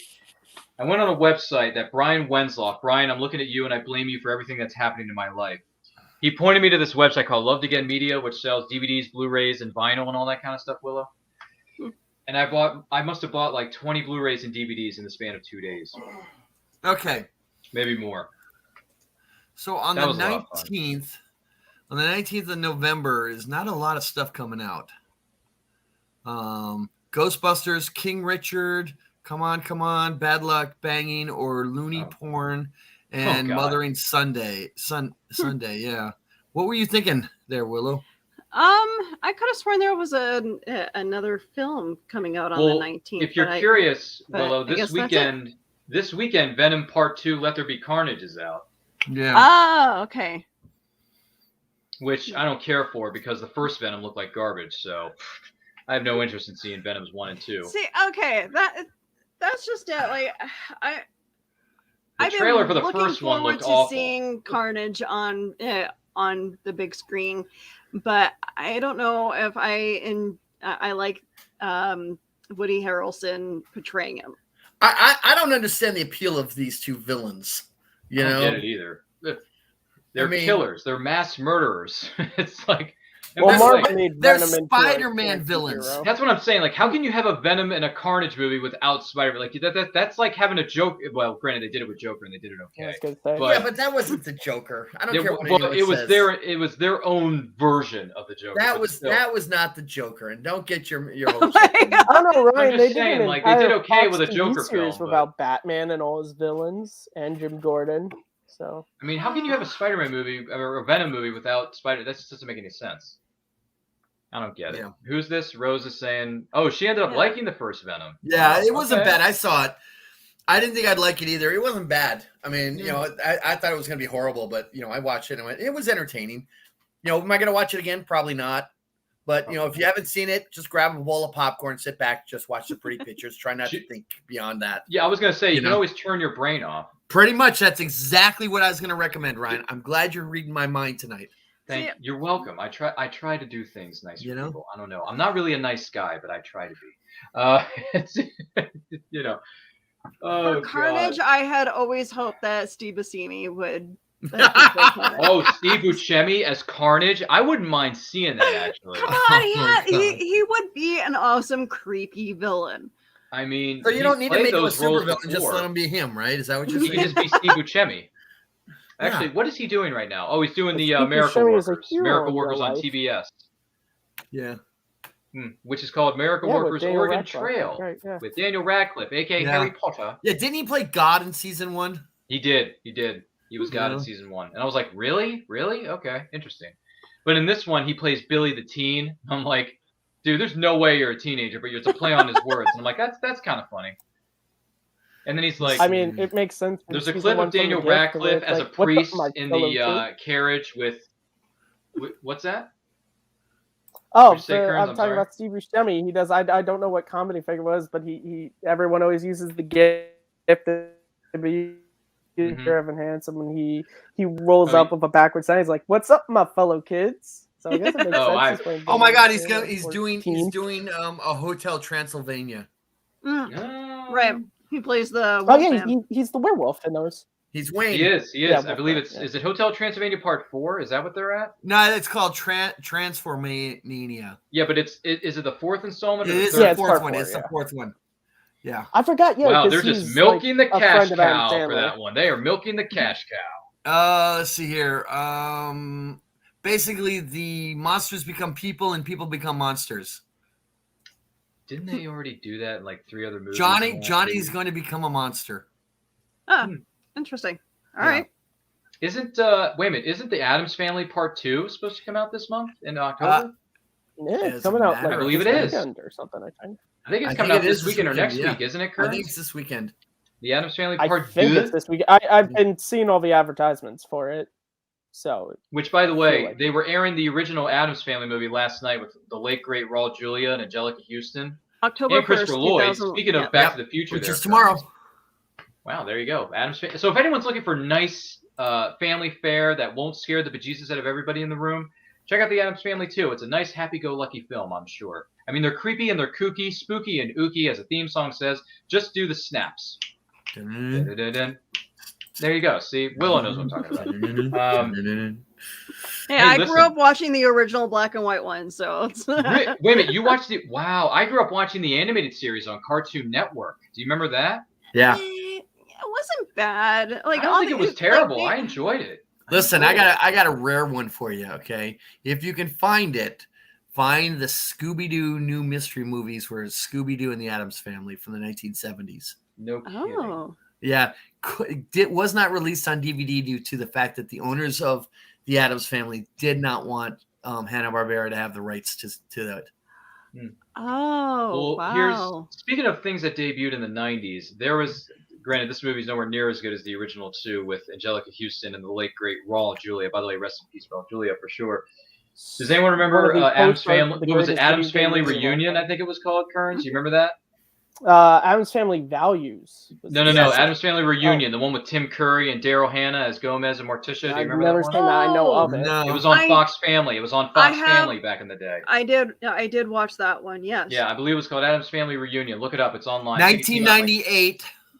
There you go. Okay, hang on a second here. I'll pull that one up. That's But Raul Julia starred the greatest video game film of all time. Or as General M.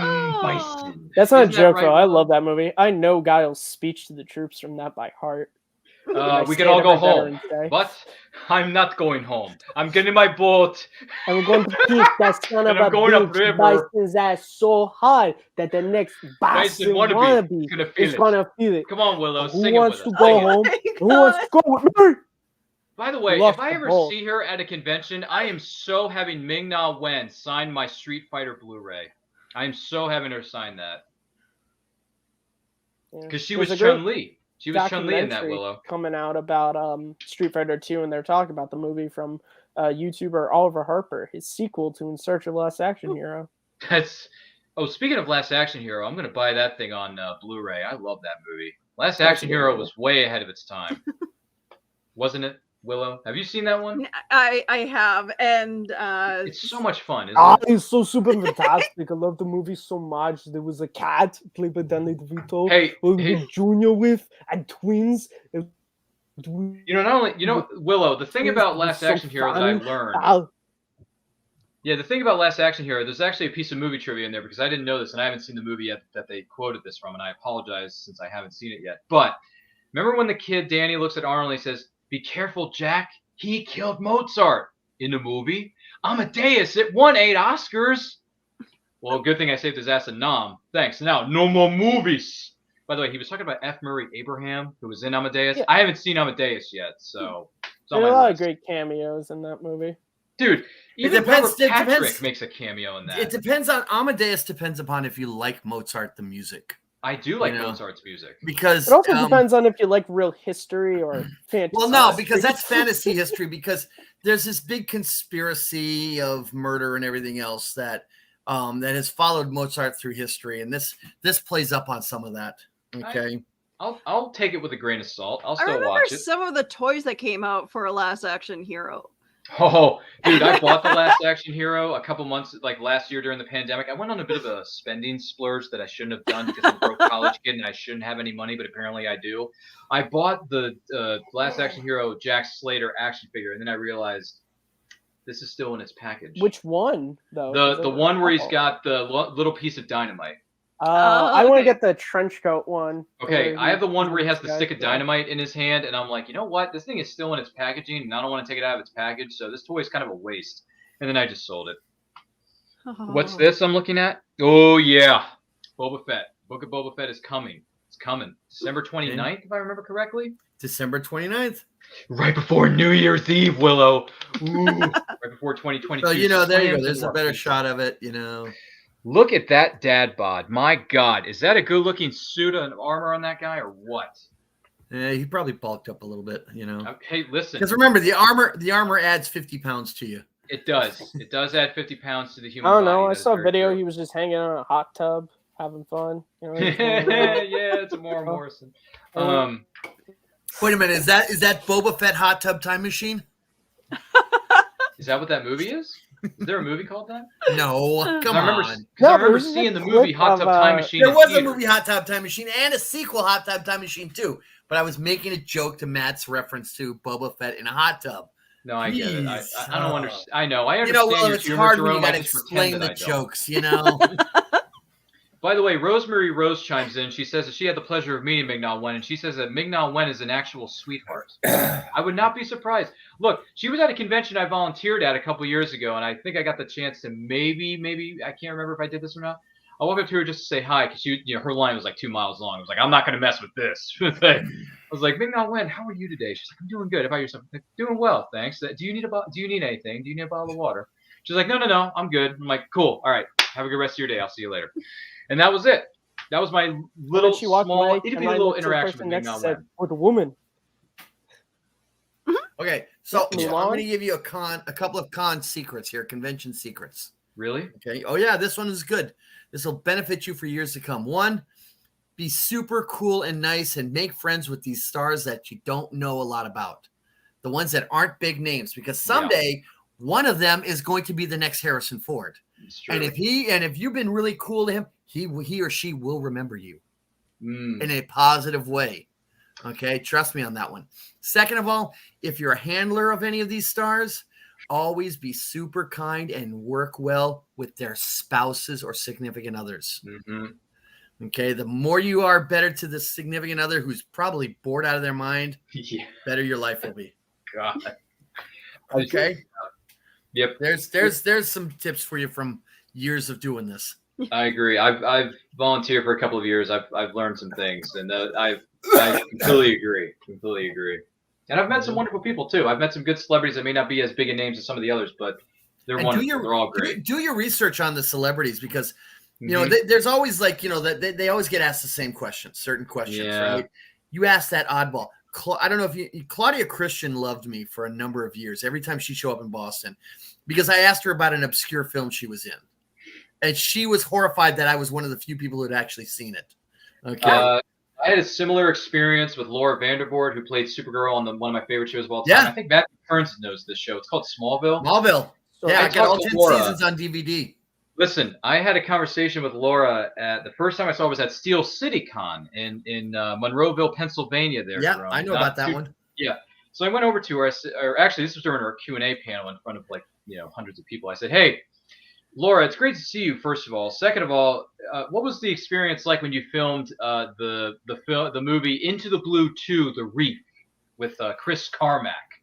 She looks at me and she says, well, I got a week in the Bahamas out of it, but other than that, I can't remember much. And I'm like, okay, so you didn't have a great experience. I get it. But listen, I liked the movie. I enjoyed it. And then later on at a different convention, I saw her again. I'm like, she's like, no problem. She signed my Into the Blue 2 DVD, and I was like, thanks, Laura. Appreciate it. That story you told reminds me of, have you ever heard Michael Caine talk about Jaws 4: The Revenge? Yes. He says that. He said, I never saw the movie, but I saw the house it built, and it's very nice. Yeah. Yeah, you look at some of these films that some of these actors do, and you look at it, you're going, his Oscar because he was filming that. Yeah, Laura Vandervoort didn't really like Into the Blue to the Reef, but at least I got her to talk about it for a bit. Yeah, but see, you look at a lot of those films, right? And you look at it going, how big of a mortgage payment did you miss that you needed to do this film for? And that's what you look at some of these films. That's why they do it, is they do it for the cash on some of these films. I had a great conversation with one woman who was in, what was it, like Sharknado? Sharknado, though, is a classic now. No, it's not. No, it's not. It's sci-fi too. It was weird. Sharknado is a dumpster fire. I saw the one that go back in time to the first one. No, I haven't seen that one. I haven't seen, what's that, the fifth or the sixth one? I don't get what the point of that is, since the dad from Home Alone isn't even there anymore. Oh, John Hurd. John Hurd. Yeah, John Hurd. You're thinking of John Hurd. You can't. But see, that's the thing. Who's going to ask? I don't get it. I don't get it. I don't get it. Yeah, Josh Baskin. I still don't get it. But when the second one came out, man, everybody in Hollywood tried to get into that film. They even made references to Sharknado in Big Bang Theory. Oh, with Will Wheaton, who goes, I got a chance at a Sharknado film. And off he goes. And what happens? He gets killed in a Sharknado's 2 film. Oh, really? Nice. Yeah, Will Wheaton, second film. They're on an airplane. Shark just rips his head right off. It's hysterical. Catch me, Well, Will Wheaton Wheaton. Did he just thinks say about the revenge fact is a he was dish in- best served cold in Klingon? I have no idea. Do you think he looks at his career and he goes, I was in Stand By Me as the Star Trek Next Career? Now I there's get a my lot- head lopped off in Sharknado too. Matt, there's a lot that went on there. He's talked heavily about the depression he suffered, the abuse that his family had given him. That guy's gone through a lot, and he talks about it. He's happy where he's at now. He's got a solid marriage. He's getting help with his depression. Nice. He's doing some podcast work that he really likes doing, and he's doing audiobooks. He's doing a lot of audiobooks. Oh, wow. I've always liked Wesley Crusher, and I never got why people hated him. Every time he was annoying, trust me. He's not that bad. I mean, I don't know. I don't know. I like.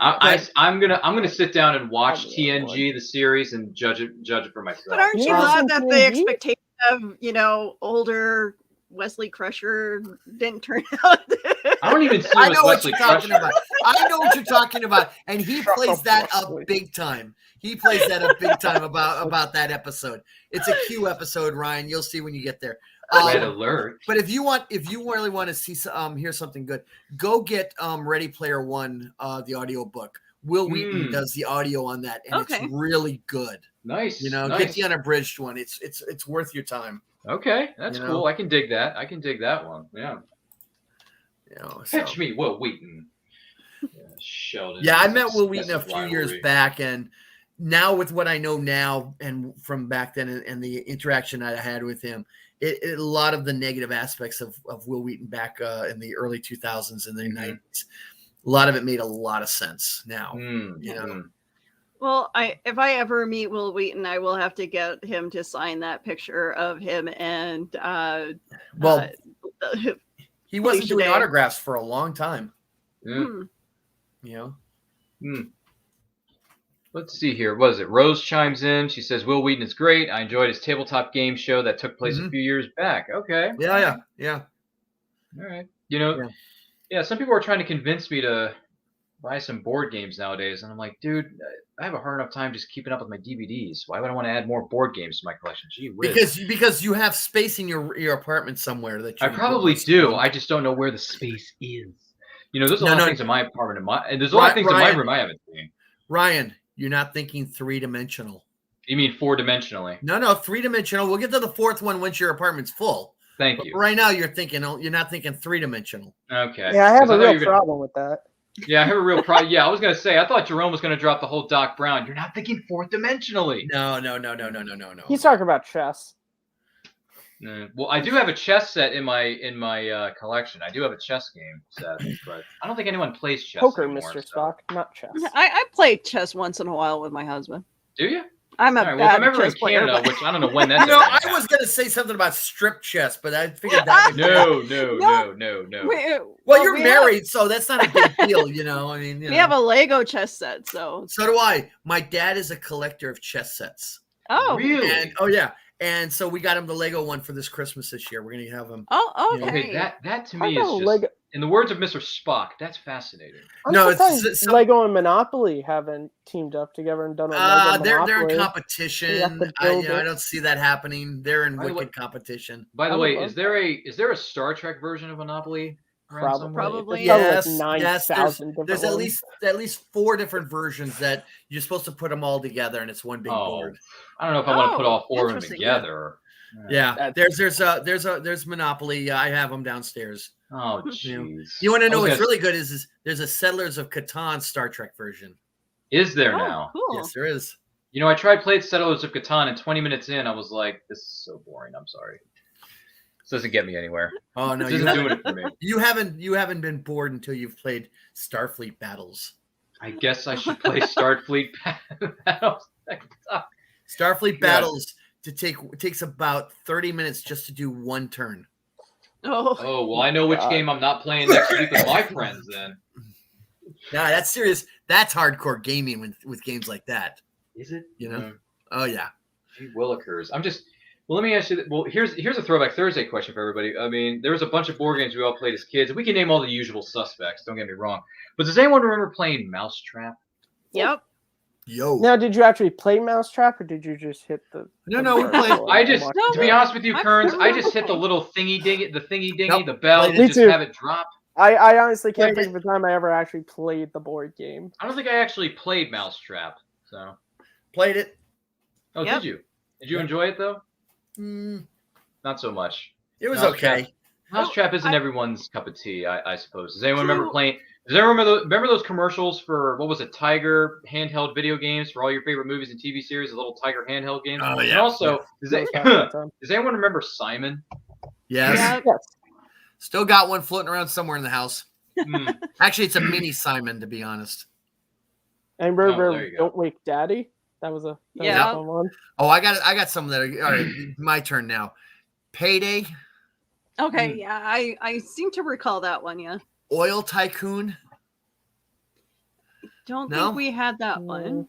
Basically, you got a board and you get put the little drilling rig and determine whether or not you hit the gusher. Did you remember Game of Life? Yeah. Okay. Let's see here. There was Perfection. Yes. Yep. The game Okay. that gave every child just nerves Nightmares. as they. And then the sequel was even worse. And I have ADD, so that game was horrible to play for me. Oh, was it now? Oh my god, it was terrible. Okay, There so was the so much sequel, going on. the sequel is they give you twice the amount of time, but you have to put together the pieces to put into the board. No. Oh, yeah. yeah. Oh, yeah. Okay, so there's that. Willow, this one's for you. Mystery Date. No, but I had played Mall Madness. Okay, Mall Madness. Yeah. Okay. I know of Right. Mystery Date just because of in the Santa Claus, Tim Allen's ex-wife. That's the thing she didn't get from Santa that made her stop believing. Go find on YouTube the early commercials for Mystery Date. You'll be horrified. What about uh, Dream Phone? I've never played it, but I've seen the board game episode I don't know about about it. Mystery Day. What about Operation? Did you play Operation as a Oh, kid? Oh yeah. Yep. Oh yeah. Hey, course, listen, yeah. the best Operation I've ever seen was when they did an Alien Autopsy version of Operation. Oh, God. Okay. I had To Shrek me, one that as a was the kid. pinnacle of Operation. Okay. Think about that one for a moment. In the Was 90s, was it there like was standard Alien Autopsy, or was it like Alien like from the movie Alien? No. In the 1990s, the Fox network ran a pseudo documentary called Alien Autopsy. Oh God. Yeah, go look it up. It was absolutely hysterical. Okay. No. Yeah, Ugh. they made tons of all during the 90s and early aughts, lots of reference to Alien Autopsy, and that's what it was. And somebody decided at Hasbro to do Alien Autopsy, the Operation game. Okay. I was gonna say if you did it on Aliens, one of the Alien from the Alien movie, but that'd be kind of weird. But yeah, so you Anyone got ever those. see a xenomorph? So I'm trying to think here. So Operation Life, Payday, Trouble. Sorry. Trouble's been Yeah. sorry. Those are classics. Those are old Connect ones. 4. Guess Who? Yeah, Guess Who? That was a fun one. One of the early computer games was called Sub Hunt. Okay. That was like Battleship. Kind of, but That- what you had was a board of like a plotting board, and you'd enter in where you would drop your depth charges or stuff on a computer screen, on a pseudo computer screen, and you would have to sort of track down where the sub was going and try to sink it. Anybody Oh, ever play interesting. Old Maid? That card game? Oh, come on, that's Yeah. old and ancient. Come on, they That make was reference bad. to that in Happy Days. I mean, You know? Jerome was there when the game was invented. No, I wasn't. My mother was. Now, come on. Oh, sorry. Sorry. Just. I mean, Give him a little credit. age is just a number, but you've been around for many, many decades. So I just wonder if you were around during the invention of certain things, like I don't know, time travel in 1955. But No, okay. that was actually, that was 8 years before I was born. So, there you go. fair enough. Fair enough. Okay. But no, there was some really weird games, but I mean, I remember when this place in my neighborhood used to be all farmland as far as the eye could see. Old man Peabody, he owned all of I it. had a weird thing going Yeah. on with a couple of trees. Yeah, I He had know this that weird, one. this he had this crazy weird idea about notion about breeding breeding pine pine trees. Trees, yeah. Okay. Do you remember that, Willow? Do you remember old man Peabody? I mean, my gosh. He was so OCD about those pine trees, Willow. My pines, why you space bastard! So it You went ruined from the Twin Pines The Lone Lone. Pine to Mall. Lone Pine Mall. Exactly. I love that A reference. lot at of the people end. That was didn't. A great. lot of people, you'd be surprised, did not catch that.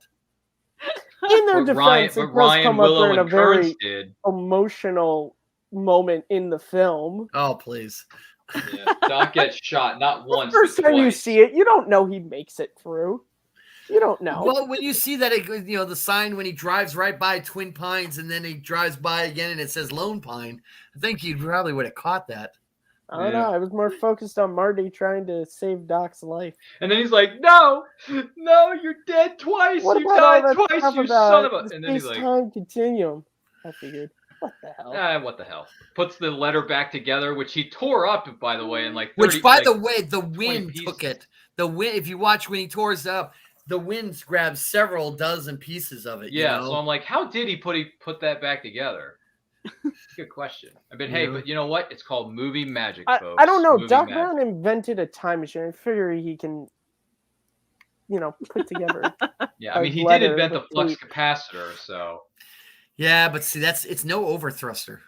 Okay? It's no overthruster. So that's the more important thing. It's not an overthruster. I mean, the flux capacitor is cool, but can it go into other dimensions like Buckaroo can? Buckaroo. Okay. Oh.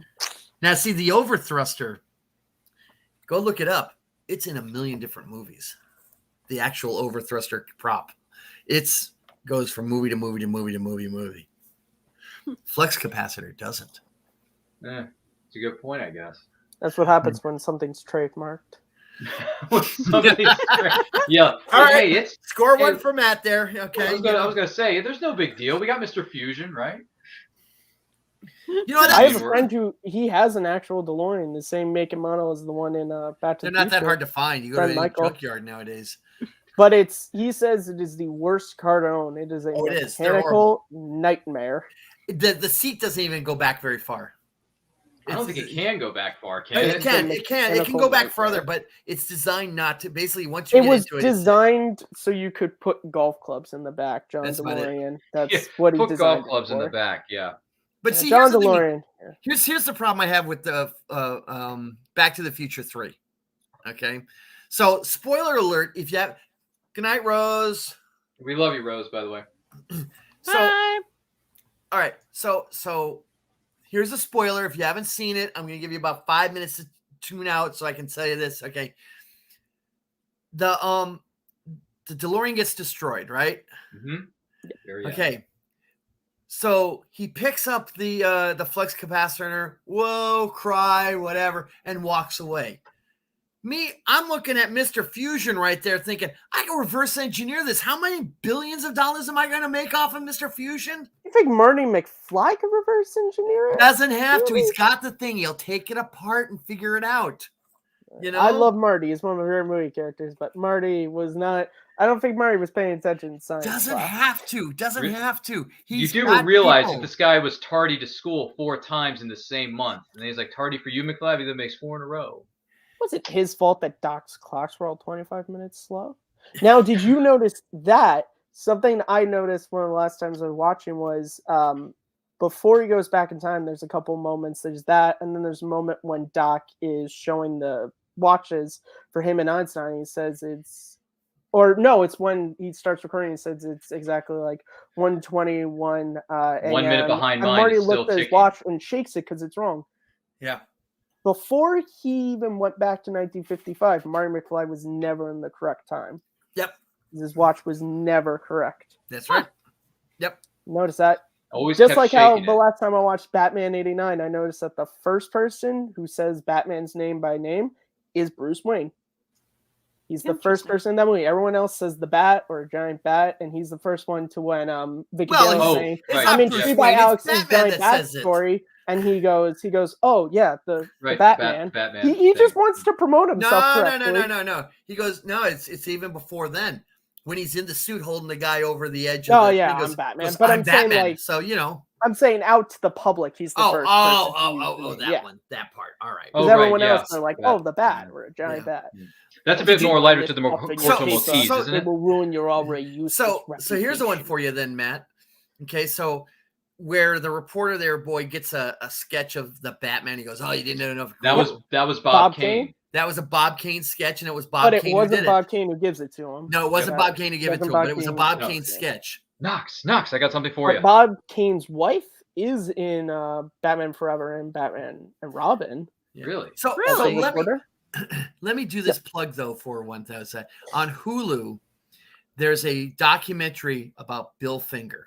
Mm-hmm. Okay, and if you don't know who Bill Finger is, Bill Finger created pretty much the Batman universe. While Bob Kane created Batman, Bill Finger was the creator of just about everything else in the Batman universe, including Batman's outfit. Okay, go see this. Learn how Bob Kane basically screwed over Bill Finger. Okay, Bill Finger created the Batmobile, the Batarangs, a whole mess of other things. And if it wasn't for Bill Finger, we wouldn't have Batman the way we have him today. Okay, so you need to make sure you know more about Bill Finger. Okay, so there's that plug there.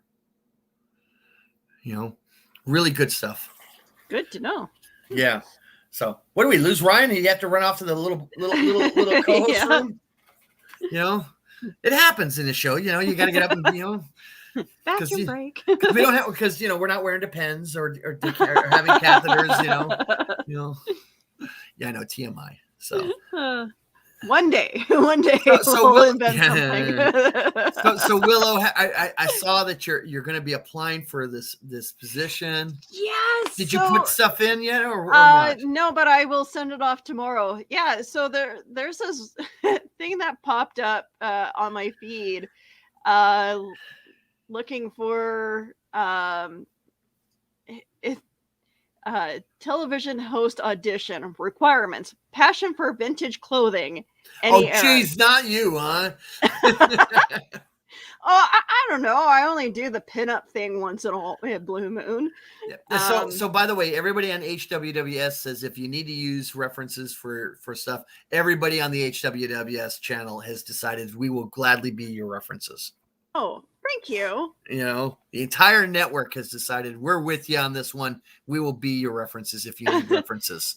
I'm just curious as to how many other women are gonna. Yes, but make sure on your resume, do you have an IMDb posting? I do. I will. There you go. Make sure that's listed. I will definitely have to put that up. So yeah. So it's like well, talking about shameless plugs, since we're ending towards the end of the show. Energetic person. Oh, no, that's not you at all. Empathic and energetic. So yeah, I think I got the empath right. I think you got the energetic part there, but on-camera experience preferred. This counts, right? Tough call on that one there. I don't know, Willow. I don't think this counts as on-camera experience. And remember, Willow, when you're talking, the little red light over the lens, if it's on, that's where you turn your head to, unless they tell you. You look into the camera like they do on Smallville, do the side, you kind of look like just make sure you look right into the camera and say, listen, when you're doing this audition, Willow, you got to exude confidence. He's right.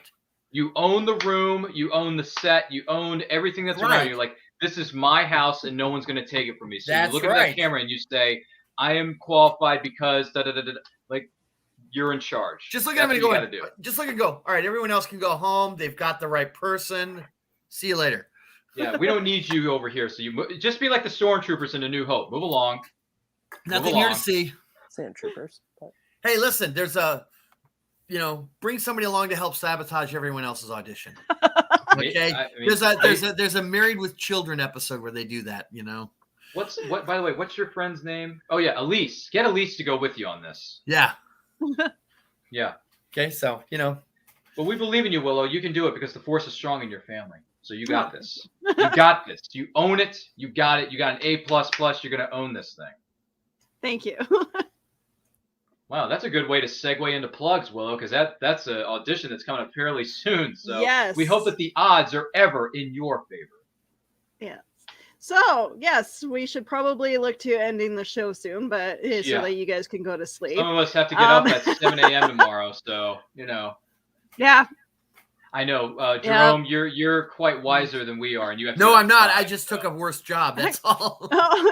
Hey, well, I mean, money you is have, like, money. the freedom to do shows while you're working. Yeah, but money is money.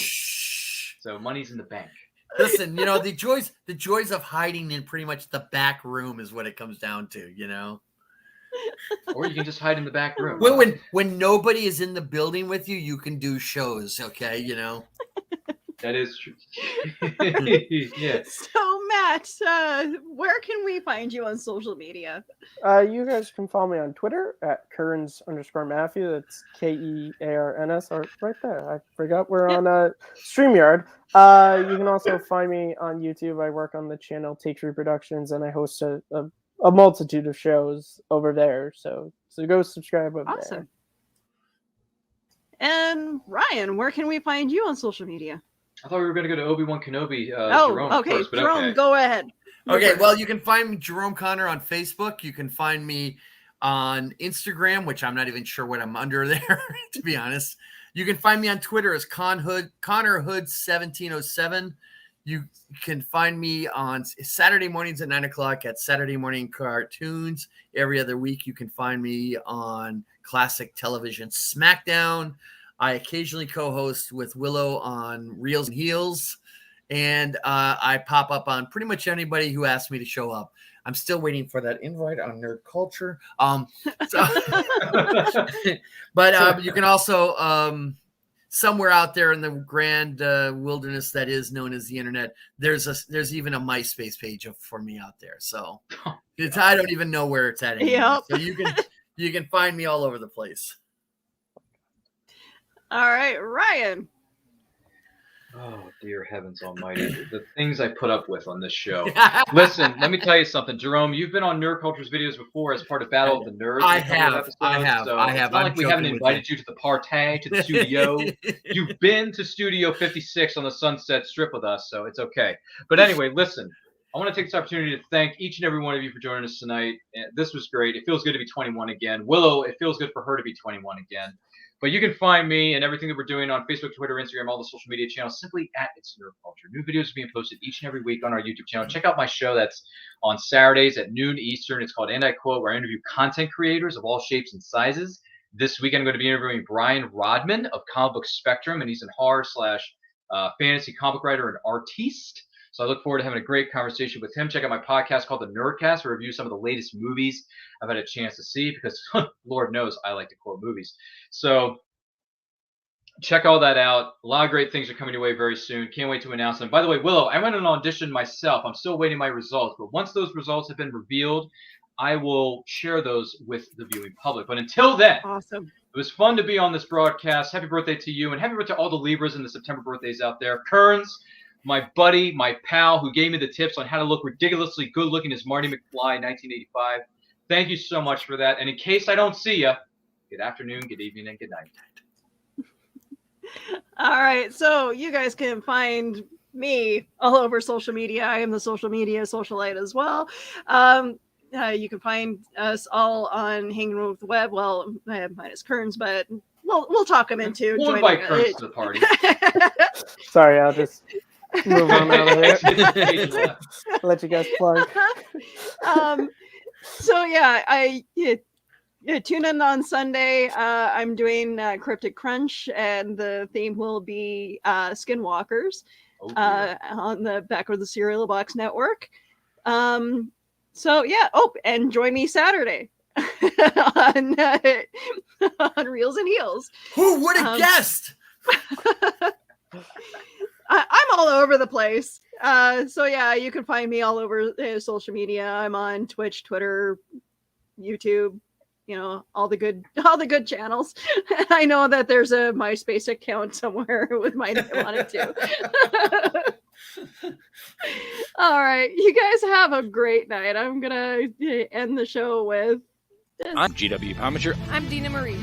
I'm Sage Ia. I'm Thomas Carter Rochester. Hey, I'm David Thompson. Hi, I'm Kevin. And I'm Mia. Hi, I'm Mark. Hey there, this is Dave Adams. Hi, I'm Rosemary Rose. Jerome Connor here. Hey guys, it's Josh Bauer. It's Willow Schuyler. I'm Cosplay Michael. Abba. It's your boy Country. I'm Ryan Permison. And I'd like to ask you guys, please subscribe. Please subscribe. Please subscribe. Please subscribe. Please subscribe. Please subscribe. Please subscribe. Subscribe. Please subscribe to HWWS Web TV. Great bunch of people. And don't forget to smash the bell. Ring that bell. Smash that bell. Hit that bell. Hit the bell to be notified. Hit the bell to get notified of new shows and videos. You're going to want to do that, so do that soon. So we can cross that 20,000 mark. And get us to 100,000 subscribers. To 1 million, and 10 million, and 100 million. On HWWS. Web TV. You'll really like it. I guarantee it. Thank you.